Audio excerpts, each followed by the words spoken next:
Saludos a todos y bienvenidos a este análisis profundo. Hoy vamos a explorar una de las culturas más fascinantes, organizadas y, la verdad, determinantes en la historia del continente americano, la civilización taína. A lo largo de esta explicación vamos a desentrañar la historia completa de este gran pueblo, desde sus orígenes en los ríos de Sudamérica hasta, su innegable supervivencia genética y cultural que sigue viva hoy en día. Así que empecemos. Bien, adentrémonos en esto. Mucho antes de 1492, las islas del Caribe definitivamente no eran territorios vacíos esperando ser descubiertos. Para nada. Eran, de hecho, el escenario de una civilización sumamente vibrante y predominante. Los taínos, que eran la población mayoritaria en muchas de estas islas, habían desarrollado una sociedad asombrosamente organizada, con un dominio agrícola excepcional y una vida cultural riquísima que resonaba en cada rincón de este paraíso caribeño. Y la llegada de los taínos al Caribe no fue de la noche a la mañana, fue el resultado de una travesía marítima realmente épica. Pertenecientes al gran grupo arahuaco, sus ancestros comenzaron a migrar por ahí del siglo VII desde las tierras continentales cerca del río Orinoco, en lo que hoy es Venezuela. A través de los siglos, usando una destreza impresionante con unas canoas inmensas, navegaron y se expandieron poco a poco hasta establecerse firmemente en las Antillas Mayores ya para el siglo XIII. A medida que se fueron expandiendo por todas estas islas, demostraron una enorme capacidad para adaptarse a diferentes climas y recursos. Esta expansión los dividió básicamente en tres grupos principales. Estaban los taínos occidentales, ubicados en Cuba y Jamaica. Los taínos orientales, en las Bahamas y las Antillas Menores. Pero los que realmente destacaron por su tremendo avance político e influencia fueron los taínos clásicos. Ellos habitaban principalmente los vastos territorios de la Española y Puerto Rico. Entonces, el punto crucial aquí es entender que no hablábamos de una sociedad simple, sino de una estructura jerárquica súper meticulosa. En la cima teníamos a los caciques, que eran los líderes políticos y religiosos absolutos. Justo debajo estaban los nitaínos, una clase noble formada por guerreros y administradores. Luego venían los boiques, que eran los sacerdotes y curanderos, básicamente el puente directo con el mundo espiritual. Y finalmente, la gran mayoría de la población, los naboríes, que eran los incansables agricultores y pescadores que sostenían a toda la comunidad. Y toda esta organización social tan compleja permitió crear grandes divisiones geopolíticas. Imagínense que, justo al momento del contacto europeo, la isla de la Española estaba dividida en 5 cacicazgos poderosísimos: Marién, Magua, Maguana, Jaragua e Higüey. Cada uno de estos enormes territorios era gobernado por caciques legendarios, figuras de una autoridad inmensa como Guacanagarix, Caonabo o la famosísima Anacaona, quienes administraban con destreza los abundantes recursos de la región. Pero bueno, si bajamos de esa gran escala política a la vida cotidiana, el verdadero corazón de la sociedad era el yucayeque. Un yucayeque era la aldea típica taína, diseñada siempre alrededor de una plaza central comunitaria llamada batey, que era el epicentro de las ceremonias. Alrededor de este batey se levantaban los bojíos, esas clásicas viviendas circulares con techo de palma donde vivían las familias comunes. Estas contrastaban muchísimo con las casas de los caciques, que eran rectangulares y bastante más grandes y espaciosas. Ahora, para mantener estos yucayeques, los taínos desarrollaron una maestría agrícola perfectamente adaptada al entorno del Caribe. Su gran innovación fue el conuco, un ingenioso sistema de siembra usando montículos de tierra que optimizaba al máximo la producción comunitaria. Aquí cultivaban su alimento estrella, la yuca. De la yuca sacaban el casabe, que era un pan plano absolutamente vital en su dieta diaria, y lo complementaban muy bien con maíz, batata, maní y, claro, todo lo que pescaban y cazaban. Claro está, el ciclo agrícola y toda la vida diaria de este pueblo estaban profundamente conectados con su cosmovisión espiritual. La religión taína era politeísta y giraba en torno a la adoración de los semies. Estos semies eran deidades o espíritus ancestrales que controlaban las fuerzas de la naturaleza. Los taínos los tallaban magistralmente en piedra, madera o hueso y a través de ellos buscaban protección divina, sobre todo para garantizar buenas cosechas en el vital conuco. Y dentro de este complejo panteón había 2 deidades principales que reinaban sobre las demás. Por un lado tenemos a Yucajú, el dios de la agricultura y, lógicamente, del cultivo de la yuca. Y por el otro lado estaba Atabey, la poderosa diosa de las aguas, la fertilidad y la maternidad. Juntos, Yucajú y Atabey representaban perfectamente ese equilibrio vital de la naturaleza caribeña. Esta tremenda devoción a sus dioses se vivía a través de rituales comunitarios súper vibrantes.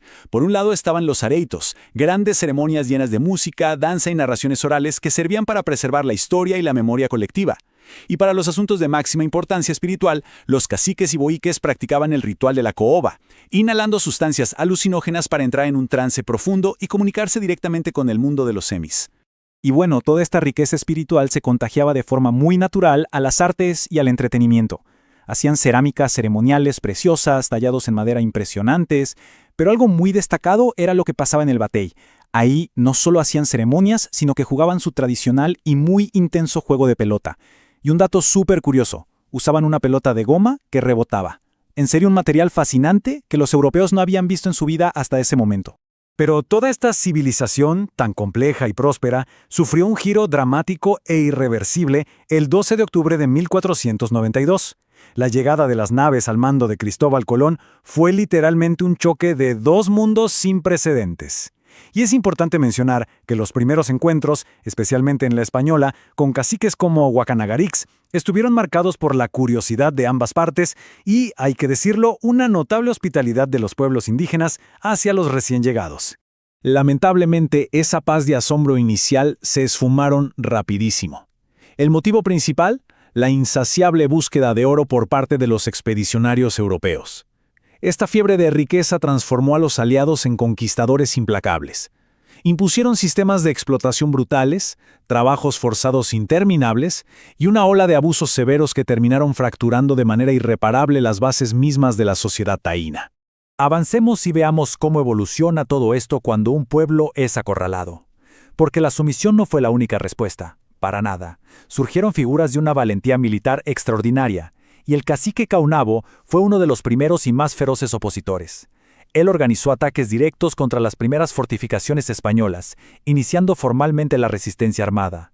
Tristemente, su destino se selló al ser engañado y capturado, falleciendo en cautiverio mientras lo trasladaban en barco hacia Europa. Pero ojo, la defensa del territorio también tuvo un lado diplomático y político de muy alto nivel. Aquí es vital mencionar a Anacoona, la majestuosa gobernante del cacicazgo de Jaragua. Ella era conocidísima por su brillante inteligencia, su talento poético y su enorme capacidad diplomática. Trató por todos los medios de mantener la paz y la dignidad de su pueblo ante la presión de los europeos. Sin embargo, bajo una falsa acusación de rebelión, fue capturada y ejecutada injustamente en el año 1503. Mientras tanto, en el flanco este de la Española, la bandera de la resistencia la lideró el valeroso cacique Cotubanamá en la región de Higüey. Fueron tiempos marcados por enfrentamientos intensos y muy sangrientos en terrenos boscosos, donde lideró a sus guerreros en una lucha heroica por defender la autonomía de sus tierras. Aunque pelearon con una determinación increíble, la enorme ventaja en armamento de los colonizadores terminó derrotando este bastión de la defensa taína. La combinación de todos estos acontecimientos desató una catástrofe demográfica absoluta. Y no fueron solo las armas. De hecho, lo más letal fue la llegada de enfermedades europeas como la viruela y el sarampión. Los taínos simplemente no tenían defensas inmunológicas contra esto. Si sumamos esas epidemias a las condiciones inhumanas del sistema de la encomienda y los tristes suicidios masivos por la pura desesperación, hablamos de cientos de miles de vidas perdidas en cuestión de décadas. Pero aún frente al inminente colapso, el espíritu de resistencia encontró la forma de adaptarse magistralmente. Y de este crisol surge la figura de Enriquillo, un líder de ascendencia mestiza y taína. Al haber sido educado por frailes franciscanos, Enriquillo conocía perfectamente las tácticas y la cultura española. Cansado de sufrir abusos intolerables, se retiró a las escarpadas montañas de Bauruco. Allí, utilizando tácticas de guerrilla y aprovechando sus conocimientos de ambos mundos, logró mantener en jaque a las autoridades coloniales durante años. La perseverancia táctica de Enriquillo fue tan efectiva que la poderosa corona española se vio acorralada, incapaz de derrotarlo militarmente y obligada a negociar. Así es, el resultado fue un acuerdo de paz histórico que reconoció derechos, autonomía y libertad para su comunidad en las montañas.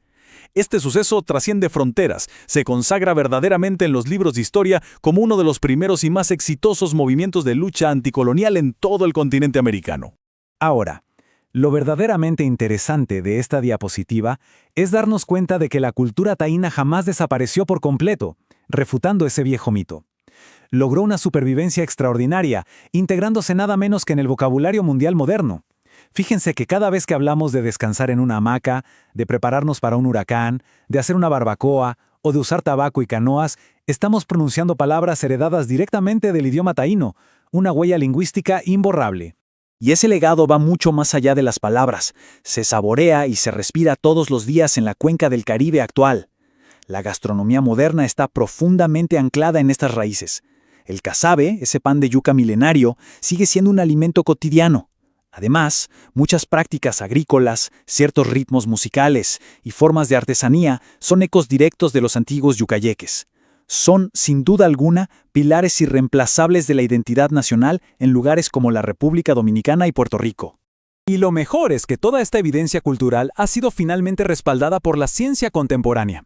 Durante siglos nos enseñaron que el pueblo taíno se había extinguido por completo. Sin embargo, estudios genéticos recientes han revelado una verdad poderosa. El ADN taíno sobrevivió. Existe una innegable ascendencia indígena latente corriendo por las venas de muchas poblaciones caribeñas de hoy. Esto demuestra físicamente que la historia de los taínos nunca concluyó en el siglo XVI. Con esta revelación, queda clarísimo que no hablamos de una simple historia de tragedia o de un recuerdo lejano y empolvado.